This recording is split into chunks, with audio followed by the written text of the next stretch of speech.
lalana ny nosy.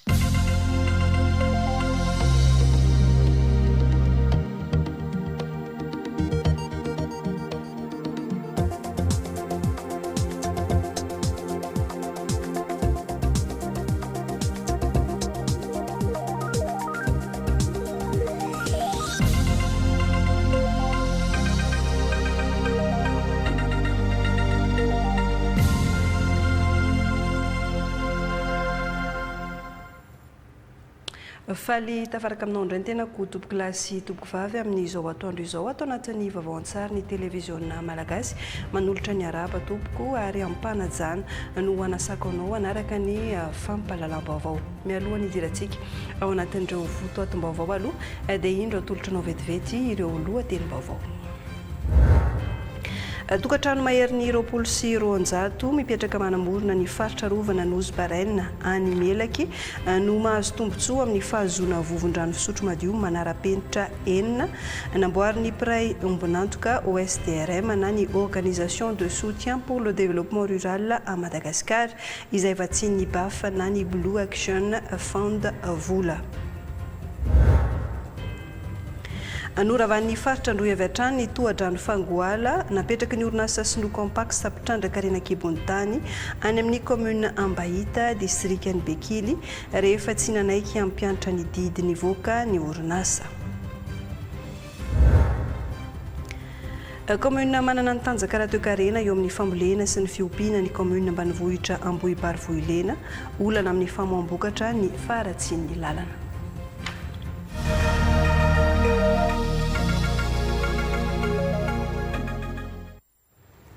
Iazo avy hatrany ny Kenya isika tia ampanimboana ny vaovao an-tsary amin'izao atoandro izao ny sokatra tamin'ny fomba ofisialy ny maraina teo ny Africa Forward fionana tampony izay ahitana mpitondra fanjakana mpamatsy vola mpandrarà tanora avy eto amin'ny continent africaine sy avy any Frantsa isan'ireo mandray anjara amin'izany délégation malagasy tarihan'ny filohan'ny fanavaozana ny Repoblika ny colonel Randrenirina Michael ho an'i Madagasikara ny fialana amin'ny fifanarahana mahazatra ny tanjona amin'ny alalan'ny fametrahana fifanakalozana aradrara ny hoarantsika atao anatin'ny vaovao an-tsary raha hariva ihany ny mahakasika sy ny fivoarana izay fionana tampony Africa Forward izay fandeha iverenantsika kely aloha ny fahatongavan'ny filohan'ny Repoblika ny fanavaozana tany Kenya hiatrika izay fionana tampony Africa Forward izay omaly tamin'ny ray ora tolakandro ny gadina tao Nairobi renivohitry Kenya ny filohan'ny fanavaozana ny Repoblika ny colonel Randrenirina Michael mivady anantoerana ihany koa ny mpanao gazetanay ny Tea Mahavavy sy Fendro Andriamalala mitatitra ny vaovao.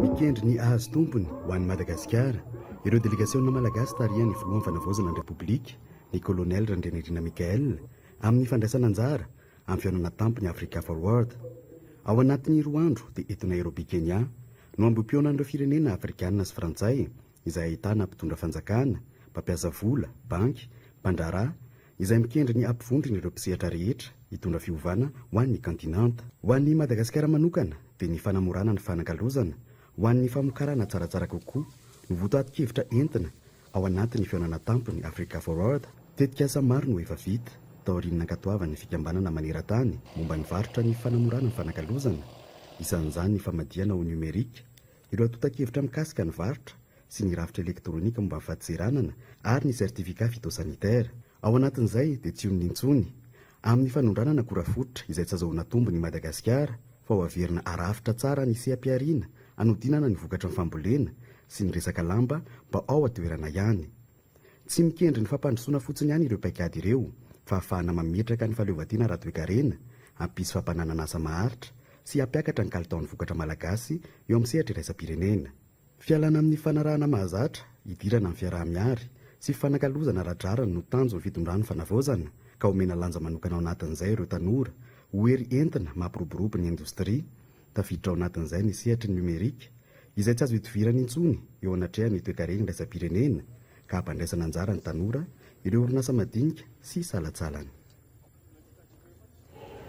fa vetikevitra mandritra izany fionambean'ny Afrika sy Frantsa antsoina hoe Africa Forward izany ny hoe Afrika continent mitondra fanavaozana sy famoronana fanamafisana ny fiarahamonibonantoka sy mpamatsy vola azon'ny rotota tombotsoa foanatreo ilay Frantsa Afrika izay nametraka ny la Frantsa ho amin'ny toerana manatombo kokoa tsy mifandanja amin'ny tombotsoany Afrika. Fanadadiana Yaja Ratsimbazafy. Africa Forward vovonana fiaonamben'ny Frantsa sy Afrika. Ity no fiaonambe voalohany la Frantsa sy Afrika natao taty amina tany amin'ny teny anglisy nosokafana teto amin'ny université ny Nairobi renivohitry Kenya. Natrehan'ny filoha Frantsay Emmanuel Macron sy ny filoha Keniana William Ruto izay samy nanambara fa dingana iray lehibe sady vaovao amin'ny fifandraisan'ny Afrika sy la Frantsa ity fiaonana Africa Forward ity. Nanambara mazava ny filoha Emmanuel Macron fa tsy pré-carré na tany fiazan'ny la Frantsa itsony i Afrika. 4 mahery ny mpandray anjara. Tao koa ny mpanao gazety 900 mahery avy ety Afrika sy la Frantsa ary avy amina firenena maro. Tsy dia nisy resaka politika tamin'ity andro voalohany ity fa fandraharahana, business, fiaonana, fanaovantsony fanarahampiarahamiasa sy fiarahana mampiasa vola amina lafinjavatra maro, fambolena, fahasalamana, industrie, intelligence artificielle sy ny maro hafa izay mifamafa eto amin'ny continent Afrique. Ce sommet, il incarne le partenariat renouvelé que nous voulons entre la France et les différents pays africains, un partenariat renouvelé gagnant-gagnant qui place au cœur les sociétés civiles, les entrepreneurs et les entrepreneuses, les artistes, la jeunesse, les sportifs et les sportives. Tanjona koa ny anome toky ireo mpampiasa vola vahiny fa hiezaka i Afrika mba tsy ho tany atahorana sao mamono antoka, atao mifandanja ny firaisanom-bonantoka. Tsy nijanona tamin'ny lafiny toe-karena fotsiny ny fiaonana voalohany teto amin'ny université ny Nairobi, fa teo koa ny lafiny tanora sy ny fanatanjahantena ary indrindra ny lafiny kolotsaina. C'est notamment des œuvres d'art immersives en partie soutenues par quelque chose qui s'appelle la Mansa, qui est un projet qui est très cher au président de la République, au ministre des Affaires étrangères, qui est la maison des mondes africains.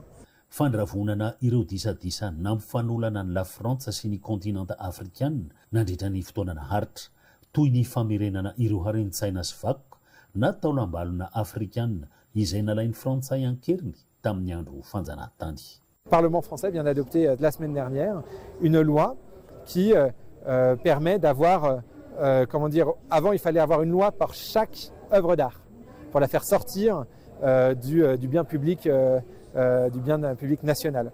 Eh bien, là, désormais, nous avons une loi générique qui va autoriser le gouvernement français, sans avoir désormais à passer systématiquement devant le Parlement, donc de manière beaucoup plus facile, selon des critères bien déterminés, eh bien, de pouvoir faire ces restitutions d'œuvres d'art. Et c'est Rampitso dia iompana amin'ny lafiny politika ny fiaonambe Africa Forward.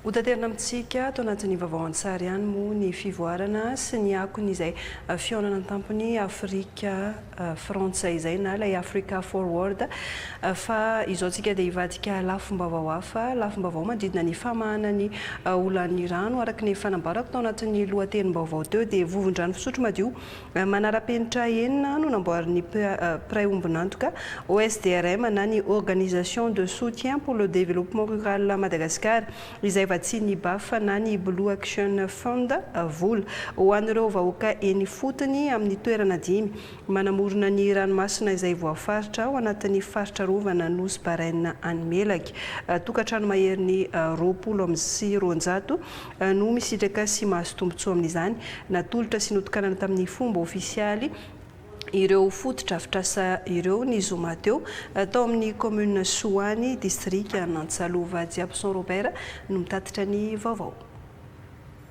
Mitombo ny tany-ponina misitraka rano fisotro madio atao anatin'ny faritra Melaka amin'izao fotoana manoloana ny fahavitany ireo fotodrafitrasa manara-penitra natao ho an'ireo vahoaka ety fotony izao.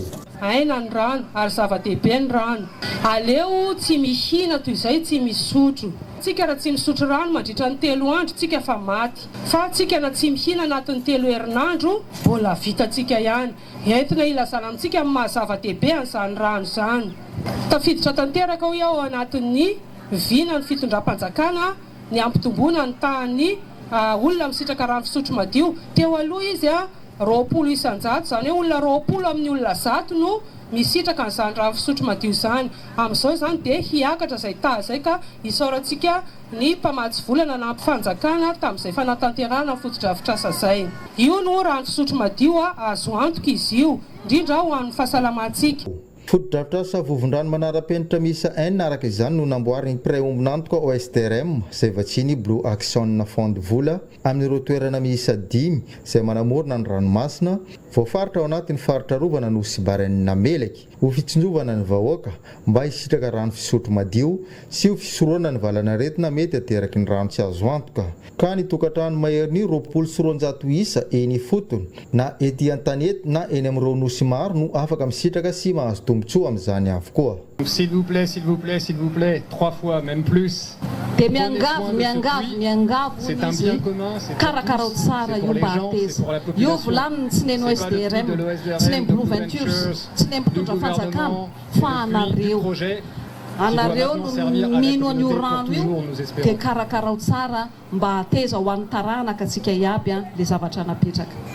Notokana nasiana tolotra tamin'ny fomba ofisialy ho an'ireo vahoaka izay hisitraka azy ireto vovondrano ireto ary efa afaka nampiasainy taorian'izay ka tao amin'ny commune Soany distrikany Antsalova no nanaovana ny lanonana tamin'izany tamin'ny fahavalon'ny volana May lasa teo. Izany no natao dia ho fanatsarana trano ny velotenan'ireo mpanjony eny fotony izay monina sy miasa ao anatin'ny faritra rovana ny ranomasina no sy Barenne araky ny tanjon'ny tetikasa napetraky ny OSTRM sy Blue Ventures vatsiny Blue Action Fond vola. Dia samy nisaotra sy nakasitraka ny mpamatsy vola sy pré-ombinantoka avokoa ireo rehetra izay tonga niatrika sy nanome voninahitra an'ity lanonana teto izao. Tsy hisy intsony olana radrano amin'ny distrika ny Marvoay efa manomboka ny fotodrafitrasa fanoloana fatson-drano mirefy 9 kilometatra ao amin'ny commune Ambonivohitry a Marvoay Farasoa Andriamberinoro Ramarson OL.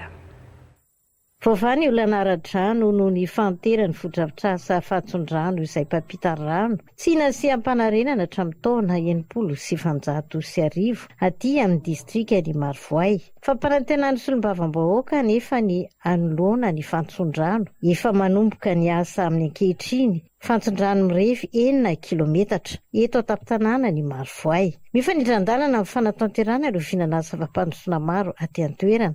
Dia tsy satra misaotra ny solombavam-bahoaka ny tenako izay voafidy tato anatin'ny distrika Marvoay amin'ny Andriamatofilo sy ministra ny ministeran'ny rano izay namaly ny etetam-bahoaka ato anatin'ny distrika Marvoay satria zava-dehibe tokoa izao marika ny fampandrosoana izay etaetany vahoaka tato anatin'ny distrika Marvoay no entsika tany amin'ny oktobra tao amin'ny anteny mera-pirenena ary izao dia namaly ny fanjakana ny fanombony asa dia natomboka androany anoloana izay tio 6 kilometra ato anatin'ny commune urbaine ny Marvoay ville izay tena anisany nampikaikaika amin'ny vahoaka tato satria io tio io raha hitantsika efa tany amin'ny 1960 no nilevenany io tio io ary tsy arany solo mandrika androany dia voasolo izy io manomboka ny asa dia ilamina teo koa dia andro vitsivitsy dia nisy ny orinasa izay tonga hijery koa ny fanadiovana ny rano ato anatin'ny distrika Marvoay satria tsika hatramin'izay dia nisotro rano mena amin'izao zany efa manao étude reo hijery amin'izay fomba hijerevana mamotsina ny rano ato anatin'ny distrika Marvoay zay. Misotro araky ny tokony ho izy ny fandaminana ataon'ireo teknisana teo anivon'ny sy rano malagasy niraka avy any anivon'ny ministeran'ny rano fitiavana sy fanadiovana nandritra ny fanombohana ny asa notrony lehibe distrika Andriamanana Ravaka Vincent Tilly ny filohan'ny fiadidin'ny commune Marvoay Ambonivohitra Tony Christophe. Ho an'ny mandritsara kosa indray dia ina itombo sy amafy ny fijaliana rano no ny faharitrany ny renirano ny Mangarahara sy ny tsy fampiny rano vokarin'ny orinasa Jirama any an-toerana amin'ity taona ity raha ity fanadadiana entin'ny Georges Arson sy Randrenasolo Darina. Olana mbola sarobana aty amin'ny distrikany Mandratsara ny tsy fampiany ny rano fisotro madio.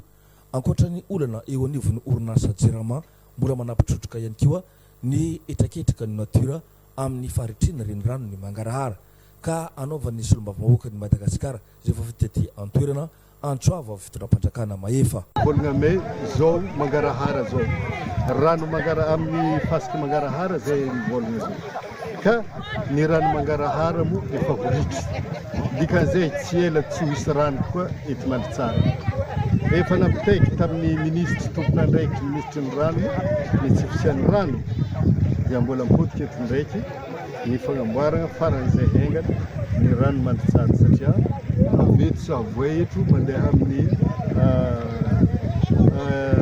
Simbendrano ry Mandratsara dia 3 kilometra angaban-drahoisy ka tuyau mampitohy izy io ny mampijaly zahay aveo ny pompe ampiakarana rano ataoko fa zavatra tsotra zavatra kely zay amin'ny fitondram-panjakana dia miangavy anao zahay ministry mba hitodi-doha amin'ity aminay Mandratsara faran'izay malaky koa fa koritry rano zay hitantsika zay.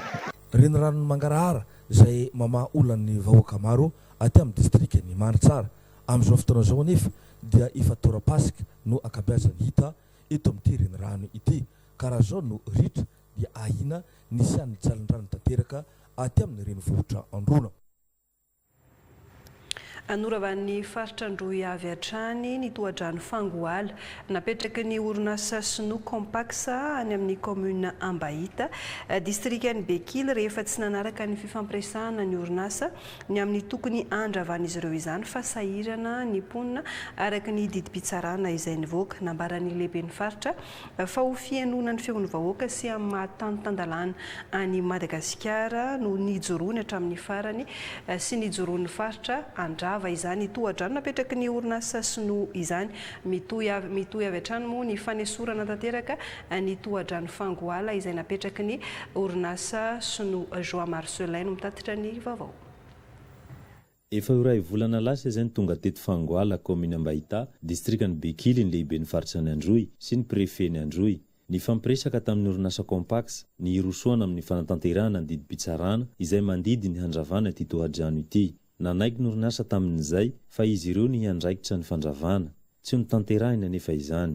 Noho izany fitaka nataon'ny orinasa izany dia nidina fotony aty an-toerana indray ny lehiben'ny faritra ny Androy niaraka amin'ireo OMC ny Androy, tarihy ny prefet ny Androy sy ny fitalavam-paritry ny rano, ny tontolo iainana ary ny asa vaventy. Nanery ny orinasa Compax fa tsy maintsy harodana ity tohadrano ity. Mbola nandahan-kolaka moa ny orinasa ka tsy nanome conducteur ny agent handravana ny tohadrano fa ny faritra kosa efa niomana ny amin'ny rehetra ka nitondra mpamily ary dia vaky ilay tohadrano. Iray volana lasa nefa zay dia raha nanomboka kely zareo amin'io démolition io dia rehefa niala zahay dia tena nijanona tantera ny fanaovan'ilay société an'ilay démolition koa nanapa-kevitra ny OMC ny faritra izay mifampiresaka foana amin'ny ministeran'ny rano hoe andao hidina dia fanaovana démolition enkery forcing no natao satria raha ilay société Compax dia tiana manao refus total ny tianao an'ity démolition ity. Noho izany dia nitondra conducteur na engin ny avy any amin'ny faritra ka zao iarahantsika mahita io rano mangidagidana be zay efa nisakanana nodrika ny fotoana mahaka io. Nanamafy ny lehiben'ny faritra ny Androy fa tsy tokony hiverina intsony ny toy izao fihetsika ataon'ny orinasa Snow Compax izao satria Madagasikara dia tany-tandalana ka tsy tokony hisy orinasa handa ny didi-pitsarana izay navoaka. Eto dia tany masina ity firenena ity, tany masina ity Androy ity manana ny lalàna fehatsika malagasy efa fotoany fanavaozana izao tsy tokony ilay zavatra tany iliotsony no arahana fa ireto investisseur tsika reto ay mieritreritra zareo fa mitondra ny investissement zareo aty Madagasikara dia anitsakitsaka ny lalàna malagasy. Ka eto amahalehibe ny faritra Androy dia tena manamafy aho hoe tena manakina tanteraka ny fihetsika ohatran'izao izahay. Ny faritra Androy dia tsy maneky intsony zavatra ohatran'izao fa ny zavatra ara-dalàna no tadiavinay ka raha ny zavatra tsy ara-dalàna tsy manaraka ny tokony ho izy no atao ny fahataloha dia ho tonga amin'ny angatsy ny arina zahay fa tsy anay tan'izany na ina hidona na ina hitrano. Nesorina avokoa ireo fitaovan'ny orinasa teto amin'ity toadrano ity ary ny roso atsahariva ny fanjavana ilay toadrano mba hisitrahany vahoaka ny Bekily rano. Lafomba vao mandidina ny tontolon'ny jono nampanantena fampitaovana ho an'ireo mpanjono amin'ny faritra atsimo atsinanana ny ministry ny jono sy ny toe-karena manga raha nitsidika tany an-toerana tanjona ny anatsarana ny velotena an'ireo mpanarato ary atao mifanaraka amin'ny toetry ny ranomasina any an-toerana izany fampitaovana omena ny mpanjono izany. Ankoatr'izay dia nitaraina tamin'ny ministra ihany koa ireo mpiompon-trondro noho ny alatra ataony hafa amin'ny dobo-trondron'izy ireo. Brian Ratsimbazavy. Mizesa ambany farim-piainany mpagnarato vokatra sy fampiany fitaova ampiasaindreo akoho elaka iza miharato sady sy aro fomba tsy vitan'izay fa mbola rebaka avao koa ndreda teo ny nampiasay hatramin'izay magnapitrotraky lahateo koa ny halaliny ranomasy aty Simosignana ka mitadia fitaova mifagnaraka amin'izay ny mpagnarato iza mepamita etragno fiopiafia aty Agnalameloka efa sisy mandeha aby avao koa ndreda ny fitaova ao agnatiny akoho ny batery. Miasa an-dranomasy nefa mandeha sanjariny zay raha satria olo avaty ivelany mividy anazy amagno sy araka ame tokony ho izy zasy na dia mameno madetiny anao ame laoky ame trondro parany gnazonao amin'igny misy tela alefatraly avao. Ho any mpiteza fia da laniny angalarin'olo avao koa agnatiny dobon-drano ao indreo miompy mba hivelomany nefa gn'olo hafa mangalatry avy aminazy ny rokaky sady fa tiantoky. Raha sendra misy diombanay zany ahay tonga dia misy mangalatry mandeha aligny mambilavilagny trondronay satria indreo tsy miteza fa evitanao simbanana. Mahavelo agnasa fagnaratova iza me fiteza fia ka mangataky fagnampia ara-pitaova indreo hampivoarany fivelomany andavanandro. Olo andavanandro moa resaka trondro ary amin'ity party aminay to dia hitako sara fa lafo da ahafahako sara fa hoe mahatoky rehetrarehetra ndretiko an-tragnonay aza na fitafianay amin'ny vadamianako da tsy olagna aminazy satria ela raiky amizao zay fa misy vidinao misy 2 arivo misy 3 arivo raiky amin'io da tena hitako sara fa fidiram-bola. Tiako angatagna amizao fandalohan'ny monsieur le ministre zao da fagnasariagny tragno de stockage aloha voalohany satria simba zavatra agnatiny.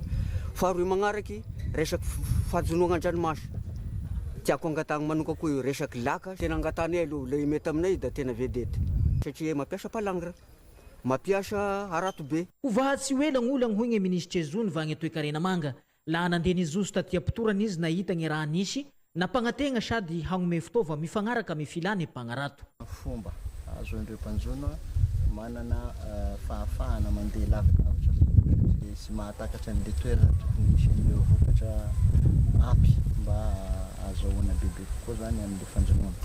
Ao ny resaka arato, ao ny ataontsika hoe teknika fanjonoana maro samihafa zay tokony mba fanafanana an'zareo ihany satria na dia manana an'le fomba nentim-paharazana hatramin'izay dia ny fivoaran'ny toetrandro sy ny fiovaovan'ny toetoetry ny vokatra ny toerana misy azy ny hafanany rano sy ny sisany. Izy dia izy tokoa ny tansoraka hoentin'ny ministera fanomezana fitaovana toy ny arato sy ny zavatra maro samihafa ohatrin'ny ny salotra vonjena fa mila ifampijerena tsara ifampiresahana tsara amin'ireo mpanjono mba hifanandrify amin'ny tena zava-misy marina ty an-toerana ny fanampiana atao.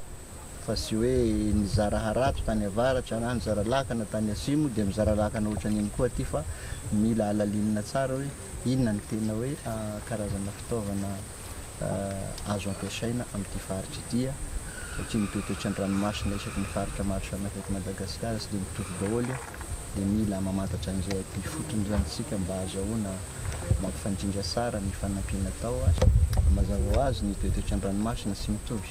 Ny aty lalina ny ranomasina, mahery ny ranomasina dia mila karazana fitaovana lakana zany indrindra mifanandrify amin'izay toetoetry ny ranomasina zay.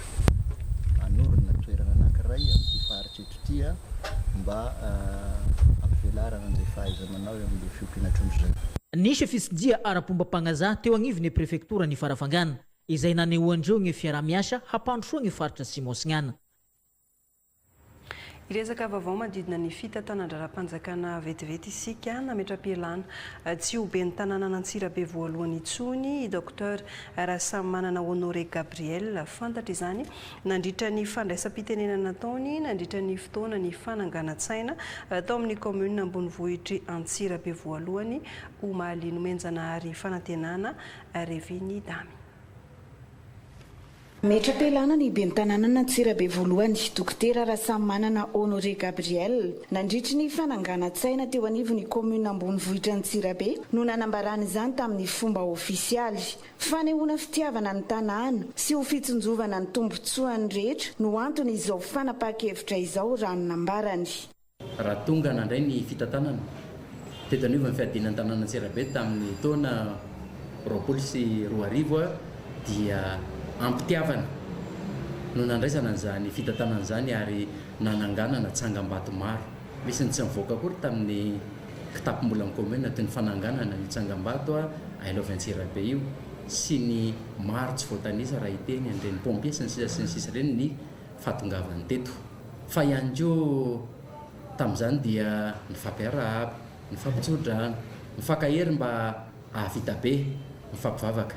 Toy izay ihany koa amin'izao fotoana izao raha toka mifarana izany fotoam-piasana izany izay amin'ny alalan'ny fametraha-pialana dia mbola ampitiavana ihany koa ary ireo vita dia angataham-bavaka angatahan-tsodrano amintsika rehetra ary mifampivavaka ihany koa mba samy ahavita be atotosa ny adity sy andraikitra iantsoroana avy ary raha miteny an'izay fitiavana ny tanàna Antsirabe izay dia zava-dehibe ny fitoniana eto amin'ity tanàna Antsirabe ity koa izany fametraha-pialana izany dia mbola nohon'ny fitiavana ny tanàna Antsirabe ihany koa mba ho tafajano ao anatin'izay fitoniana izay.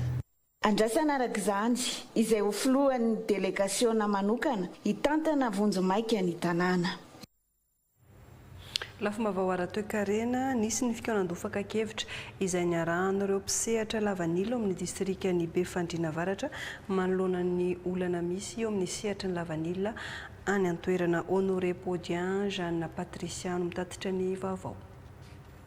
Nanatanteraka fikoanan-dofaka-kevitra mahakasika ny olana sedren'ireo mpisehatra lavanila ato amin'ny distrikan'ny Befandriana Avaratra ny filoha plateforme vanila Andrimatoa Ronaldo izay nirahana tamin'ireo mpamboly sy ireo collectera. Nandritra izany dia samy nilaza olana sy nandroso sosikevitra hoentina hanatsarana izany eny amin'ireo tompon'andraikitra isambaratongany indrindra fa ny mahakasika ireo taratasy ilaina sy halafony mifandraika amin'izany izay heverin'izy ireo fa tsy mifanaraka amin'ny vidiny lavani eny an-tsena amin'izao fotoana. Angatany amin'ny district'ny Befandriana amin'ny région de la Sofia mba ampitovizina amin'ny région sasany amin'ny faritra rehetra eran'ny Madagasikara ny taratasy izay ampiasaina ato amin'ny district'ny Befandriana na ato amin'ny région de la Sofia satria ato aminay no tegna misy taratasy ifaina tsy tompo tsy forohina tsy zakan'ny collecteur tompoko ary miangavary amin'ny région mba hitsidika izay amin'izay fa mafy loatra aminay hoe vidina angivo lafolafo tsy tompo vidiny lavani ka eto izay mikoragna aminareo hoe agny filohan'ny fanavozana mba andray zao fitenenanay fitarainanay zay satria mafy raha mahazo zay amin'ny faritra Sofia eto taratasy eto vidiny lavani. Arak'izany dia mangetaheta ireo mpisehatra lavanila ato amin'ny distrikan'ny Befandriana Avaratra ny mba hijerena tompony andraikitra mahefa ambony ny fijerevana vahaolana maharitra ahafahana manatsara ny sehatra lavanila ato amin'ny faritra Sofia. Nototosaina ny faran'ny herinandro teo ny andiany voalohany amin'ilay hetsika Forum de l'économie sociale solidaire izany hetsika izany izay natao ampifondronana ireo fikambanana maro samihafa mijoro eto Madagasikara ary tokana ny tanjona dia ny ahafahana mitondra ny anjara biriky ho amin'ny fampandrosoana ny firenena miainga ny fotony voakasika ao anatin'izany ny ara-toe-karena, ny tontolo iainana, ny fanabeazana na ihany koa ny ara-tsosialy. Fanadadiana cantonan'ny Avarson Faniry Kely. Maro ireo fikambanana eto Madagasikara no manana vina sy tetikasa maro. Tsy mora nefa ny manatanteraka asa iray. Manoloana izany mba ahamora sy ampahomby kokoa ny tanjona apetraka dia nampiray ireo fikambanana izay misehatra amin'ny lafiny maro ny RERS ka nanangana ny Alliance Alefa. Raha vao vita zao ty androany dia anao assemblée générale zay idétermine indreo hoe inona ny projet associatif atsika, inona ny projet atsika, inona ny zavatra ho co-construire atsika indray amin'ny manaraka. Izany hoe tsirairay avy zay fa samy manana ny projet daholo dia atambatra daholo ireo dia jerevana hoe atao ny inona ny lahara-pahamehana, inona natao voalohany, inona natao faharoa, inona natao fahatelo. Voalohany indrindra ny eritreretina zay le hoe anao an'le hoe tiers-lieu. Le tiers-lieu zany toerana ray izay ahafahan'ny rehetrarehetra mahita ny zavatra rehetrarehetra, resaka offre d'emploi, resaka formation, resaka social, culturel, zavatra betsaka na sport na zavatra inona ao anatin'izay daholo zany zany. Miopana amin'ny sehatra maro lafy ny fikambanana ary anisany nomena tombony manokana teto ny tanora. Be dia be ny ankizy tsy mahafantatra hoe inona ny asa tokony ataony. Zay anisan'ny ataony RERS amin'ny insertion professionnelle, mampianatra ny ankizy hitady asa, mampianatra ny ankizy ho sura amin'ny tenany aloha déjà, afantatra ny tenany, mahafantatra ny qualitéany, mahafantatra ny défautny, mahafantatra ny limitiny, dia mahafantatra ny compétenceny, ny zavatra hainy, ny fahalalany, ary mbola averikany hoe tsy ny diplôma ny fahalalana teneniko fa hoe misy zavatra betsaka azo atao hoe fahalalana, dia mampianatra an'izay RERS, dia mampianatra mampanao technique de recherche d'emploi, manao CV, mampianatra technique de recherche d'emploi, manao lettre de motivation, mampianatra technique de recherche d'emploi, manao entretien téléphone déjà et entretien face à face.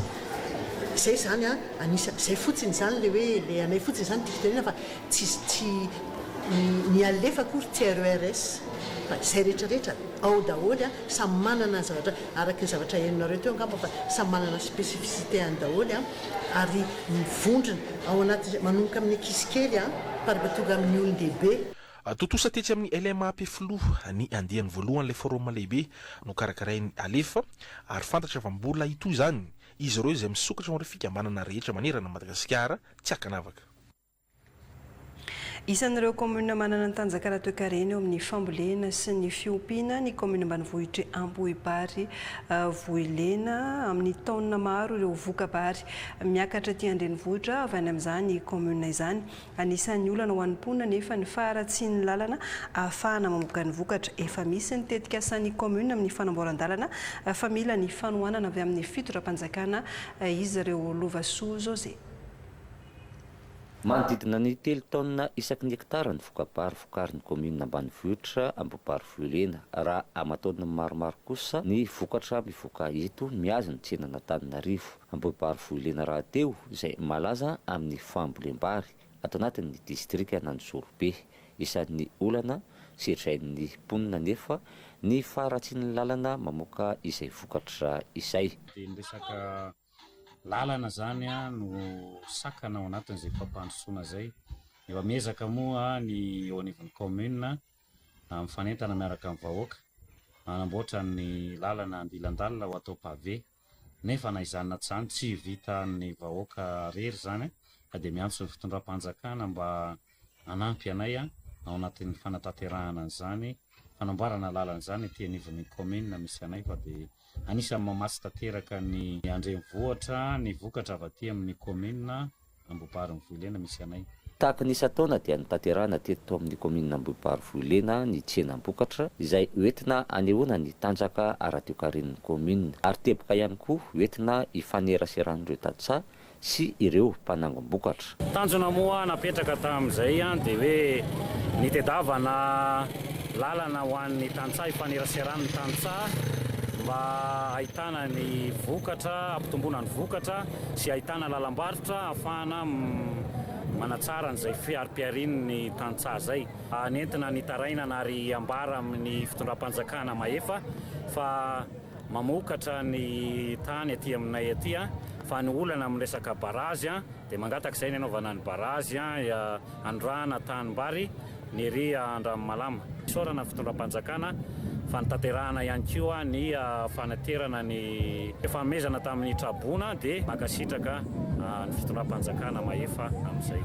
teto dia nisy mifitsidiana ireo trano efa anehoana ny vokatra misy eto amin'ny commune Ambohiparifo-Ilena. Nisy ihany koa ny hetsika ara-pahasalamana manakaiky ny vahoaka nentin'ny ekipa ny hôpitaly dia SRP Anjourbe, ary ny farany dia ny hetsika ara-kolontsaina izay mbola manana ny anjara toerany ety ifotony.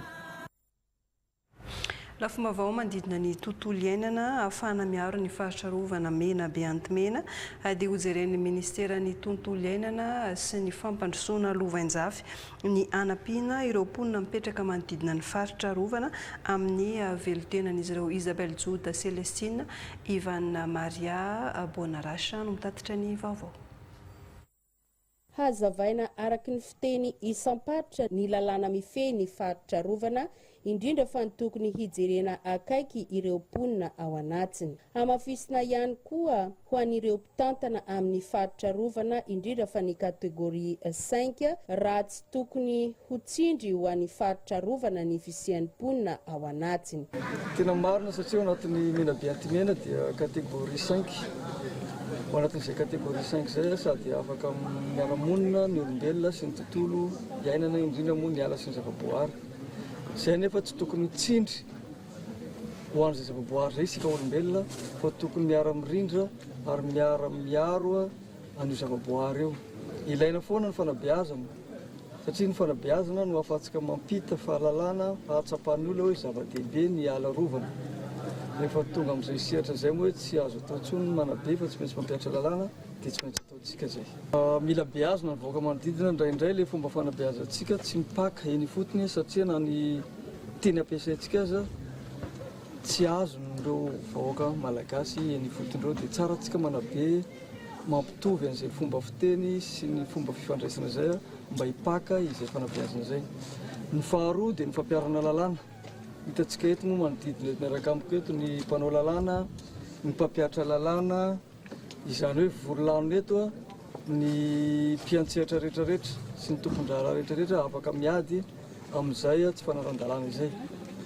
Zay angamba tena zava-dehibe raha ohatra ka metraka amin'izay ady atao amin'ny fitondrana tsy ara-dalàna zay isika satria tsapantsika zay fa manomboka mahazo vahana foana ny fitsandrana ny atiala indrindra amin'ny faritra rovana tahaka an'izao. Raha tsy ivona dia isan'ny lalan'ireo mpanapaka ala ny amin'ny Kirinji ka namafisa ny mpitantana rehetra ny fanentanana. Mitoy ny ezaka ataon'ny tetikasa Living Forest amin'ny fiarovana ny atiala-panjakana tampolo feno arivo atsinanana. Nitodika tamin'ny fanabeazana ara-kolontsaina izy ireo izay naseho tamin'ny alalan'ny teatra tanterahan'ny kompania Miangaly ka tamin'ny alalan'ny seho an-tsehatra no nitondrana ny fanentanana fanabeazana ara-tontolo iainana. Edy Ramananjavy. Anisan'ny fanabeazana ara-tontolo iainana izay mora horesin'ny mponina ifotony nisy eo an-tsehatra na teatra forum ka izay indrindra no nampiofanana reto vondrom-pikambanana sy vondron'olona ifotony amin'ny atialam-panjakana tampolo feno university faritra Analanjiro ny groupe Miangaly avy an-tanà izay efa manana trekefa no nampiofana azy reto. Izara ifampizara amin'ireo mpiantsehatra eto manodidina ny reserva tampolo momba ny teatre forum. Nitanjona tamin'ity indray mitoraka ity dia ny hoe mba hananan'ireo olona mpandray anjara fahafantarana ny atao hoe teatre forum sy mety hoe ahoana ny fanatanterahana izay. Mitady vahaolana maharitra amin'ny fiarovana ny atialam-panjakana ny tetikasa Varona Living Forest sy ny mpitantana ny atiala. Anisan'izay ny fanaovana ny sehan-tsehatra izay natao ity. Anjara niraikitra anay zany dia ny mijery ny filan'ny mponina ary manolotra vahaolana an'izy ireo ka amin'ny alalan'ny seho an-tsehatra dia ahafantarana zany ireo olana matetiky tranga sy ho an'ny fiarahamonina zany ho tanteraka tokoa zany ny fitantanana maharitra ity alatahirin'ny tampolo ity ary mba olo vainjavy tokoa zany zany kolotsaina teatra forum izany. Nahaliana an'ireo mpandray anjara izany ary tafita ny hafatra amin'ny fampiroboroboana ny fanabeazana ara-tontolo iainana sy ny fizahan-tany. Lafombavao manodidina ny fahasalamana olona 12 no matin'ny tazomoka tao amin'ny distrikan'ny Iosy nanomboka ny volana janoary 2024 hatramin'ny volana aprily 2024 lasa teo noho izany tambony izany dia nisy ny atrikasika ahitaky namorina ny manam-pahefana ara-drazana ara-panjakana ara-pivavahana sy avy amin'ny fikambanana samihafa anolotra vahaolana iadina amin'izay tazomoka izay any distrikany Iosy Fetiniaina Andrianjavy. Anankiray amin'ireo faritra eto Madagasikara mbola ahitana ny tahan'ny tazomoka Ambonibe ny faritra Irombe raha hatramin'ny volana janoary ka hatramin'ny volana aprily lasa teo dia olona 20 no matin'izany aretina izany tato amin'ny distrikany Iosy. Antony maro no mety mahatonga ny tahan'ny tazomoka ho ambony aty amin'ny faritra Irombe.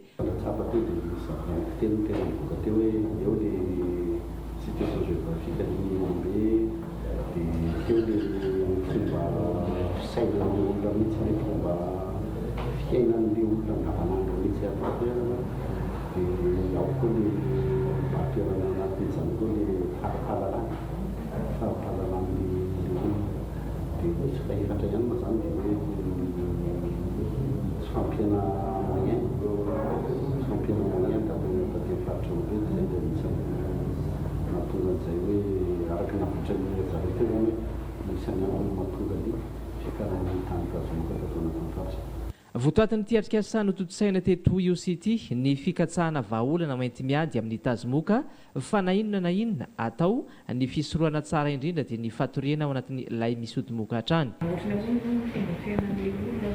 zao miandry ny vokatry ny variny eny an-tsaha izy miandry ny ombiny dia miaro tena foana izy zany misy fiarovana afaka azo atao zany mba hiavozany mila tsirairan-tena amin'ny fampiasana zavatra mampandositra mampandositra moka fa ny tena zava-dehibe dia miditra mitsofoka ao anatin'ilay misodimoka arivany andro dia matory foana anatin'ilay misodimoka na aiza ny toerana natoriana na andrenivohitra na antsara dia matory foana ilay misodimoka. Anisany nandrasana tamin'ireo ray aman-dreny ara-drazana ara-pivavahana sy ara-panjakana nanatrika ity atrikasa ity ihany koa ny ampiasa ny fahefana ananan'izy ireo hanentana amin'ny ady amin'ny tazomoka amin'ny sehatra misy azy ireo tsirairay avy. Lafombavao hafa niatrika ny famindrapitantanana ny lehibe ny faritra Itasy Vavao sy ny teo aloha ny ministra ny fanatanjahantena sy ny tanora fotoana nampantsahivany ministra tamin'ireo tompona ndraiky mpanjakana eny fotony ny asa tokony andreketany amin'ny fijerena ny tombontsoa ambony vahoaka eo amin'ny Jeremy Randriamanantina Juliety Randrianalson no mitatitra izay vaovao izay. Fotoana izao anivana sy ampifondronana ireo mpisehatra amin'ny fampandrosoana aty amin'ny faritra Itasy. Nisongadina izany tamin'ny lateny ministry ny tanora sy ny fanatanjahantena raha nanatrika ny famindram-pitantanana ny lehiben'ny faritra Itasy vaovao sy ny lehiben'ny faritra teo aloha. Tsy mora ny fotoana andalovantsika nefa matoky ao fa manana mparetan-drazana hendry, manana mparetan-drazana afaka miara-miasa ary manana mparetan-drazana afaka miray hiny ho antsika manatanteraka ireo vina fuezaka afahana miditra ao anatin'ny fanavaoza satria miandrandra isika ny hanana rafim-piarahamonina vaovao, miandrandra isika hanana rafim-pihariana vaovao sy voarina ary fanaraka mety etantsika. Miarabana manokana rabatoa lehiben'ny faritra Itasy, ianao no safidiana satria fantatra fa manana andraikify, fantatra fa manana ny haitao ary fantatra fa afaka mampitambatra izay tokony tsy afaka mitambatra, afaka mampetraka ao anaty latabatra boribory izay tokony afaka fampiresaka ao an-tombotsoa ny faritra misy antsika ty. Notsindriny lehiben'ny faritra vaovao fa zanaka Itasy izy ary vonina hatrany ampandroso ny faritra misy azy. Ny soavinandrina ny tena zanaka Itasy fa nahandro na alina tompoka atsony tena anay fa vonina andinika vonina ikatro amin'izany hoe fampandrosoana ny tasy zany tsy avela ity faritra malalako ty raha tsy tonga amin'izany hoe vina ny fampandrosoana izany. Teto Miarinarivo reny voatry ny faritra Itasy no nanaovana izao famindram-pitantanana izao ny 9 aprily 2024. mitoy ny fakakevitra ho an'ireo tanora izay karakarain'ny ministeran'ny tanora sy ny fanatanjahantena ahafahana mandrafitra ny politika mpanjakana natsarana ny fiainan'ny tanora navitrika tamin'ny famoahana ireo etaeta sy sosikevitra ireo tanora niatrika izany fankakevitra izany. Rahantsika ny vaovao mahakasika izay.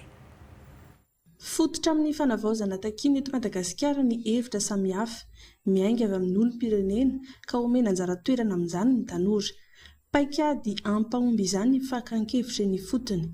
Isan'izany ity natao teto amin'ny komuna ambanivohitra Ambohiba ity izay niarahany avy ao amin'ny fiadidinan'ny tanàna sy ny sampandraran'ny tanora sy ny fanatanjahantena Moramanga nanatontosy nandraisana ireo sosikevitra sy etaetan'ny tanora amin'ny fampandrosoana ny firenena.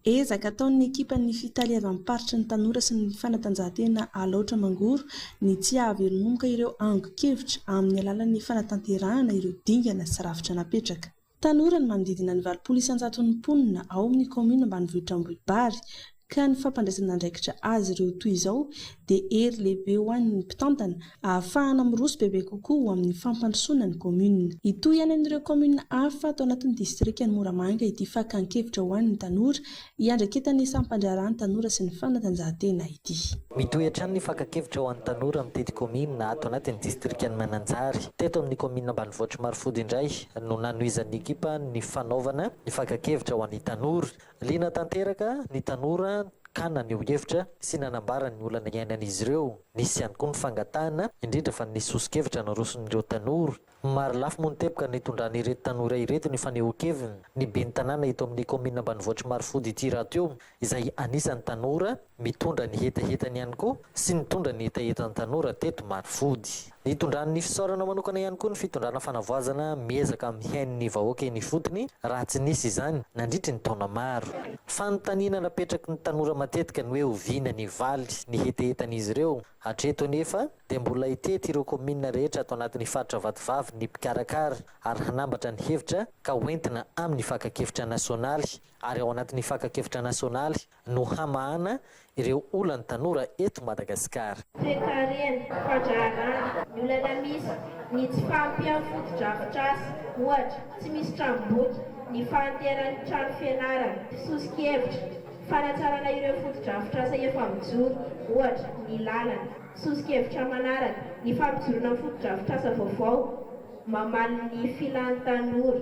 Fandriam-pahalemana sy ny filaminana, olana misy, kolikoly, sosikevitra fihezaka, fananganana fikambanana, anara-masony kolikoly, fandray anjara amin'izany, ihany koa, lavitsezaka, fanasaziana ireo tratra manao kolikoly. Distrika misy atsika tsy misy lycée technique, sosikevitra, fampiroboroana ny fampiafanana arak'asa amin'ny sehatra rehetra. Dia lavitsezaka indray zany hoe fananganana ny lycée technique eny anivon'ny distrika Farafahakeliny.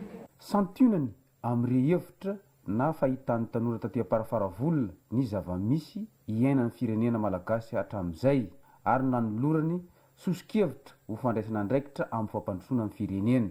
Ny tanora no maro anisa eto Madagasikara aorianan'izao fakan-kevitra ifotony izao dia ny conseil communal de la jeunesse no solotena hiatrika ny fakan-kevitra régionaly izay atao any Ambatondrazaka. Fangatahana fanatsarana ny tontolon'ny fampianarana amin'ny alalan'ny fampivinjo ny mpianatra mianatra amin'ny sekolim-panjakana sy ny amin'ny sehatra tsy miankina miaraka amin'ny fampitaovana ny foto-drafitr'asa mpampianarana. Eo ihany koa ny fanatsarana ny tontolon'ny fahasalamana sy fanampiana ny mpitandro ny filaminana ihany ady atao amin'ny tsy fandriam-pahalemana ary fanatsarana ny tontolon'ny fambolena sy ny fiompiana ahafahana mametraka fampandrosoana maharitra ho an'ny aty amin'ny tontolo ambanivohitra. Nasongadiny ireto tanora 14 ka hatramin'ny 5 taona tato amin'ny komuna ny Milamaina distrika ny fandriana ireto nandritra ny fakakevitra ifotony ho an'ny tanora izay karakarain'ny ministeran'ny tanora sy ny fanatanjahantena entan'ny delegation'ny tanora sy ny fanatanjahantena ato amin'ny distrika ny fandriana miaraka amin'ny tanora amin'ilay fakakevitra ity ifotony. Navitrika ny fandraisana anjara ny ireo tanora namoaka ny heviny nandritra izao fakakevitra izao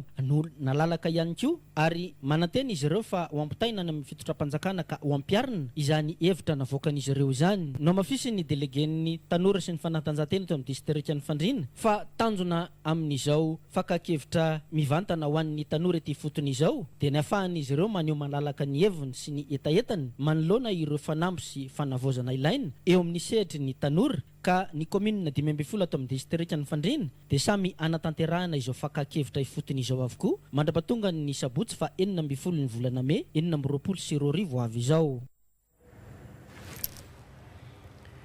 Amaranantsika ny vaovao an-tsary amin'izao atoandro izao dia ndeha arahantsika ny fanombohan'ny fanadina-panjakana adina ara-panatanjahantena BEPC.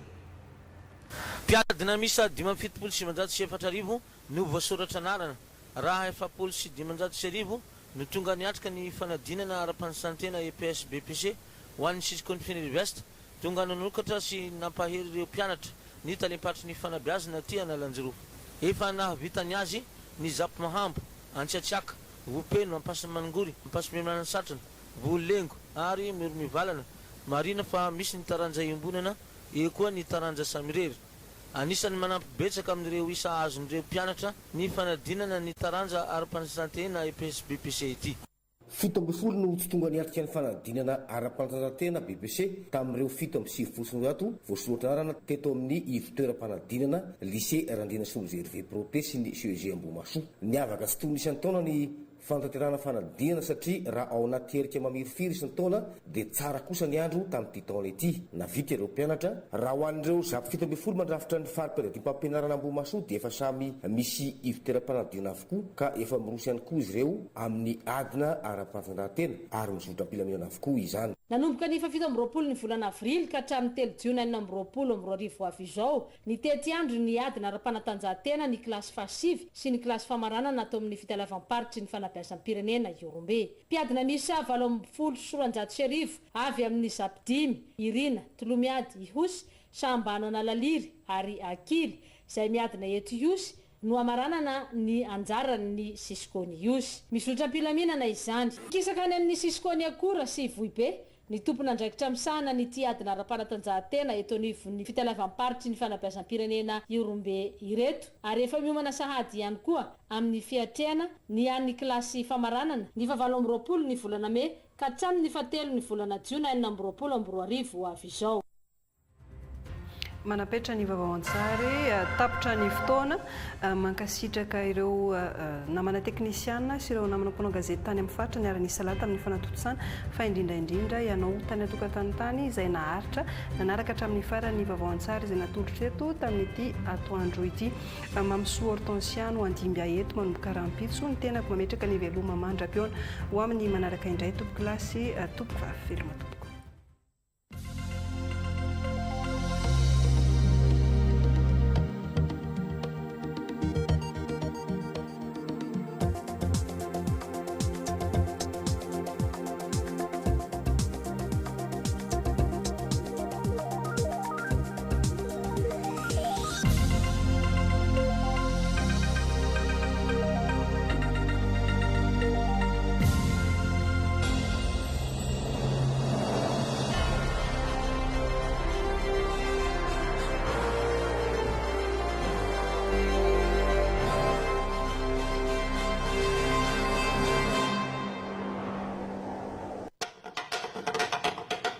ALS aro loza ny FIFA moivoizana.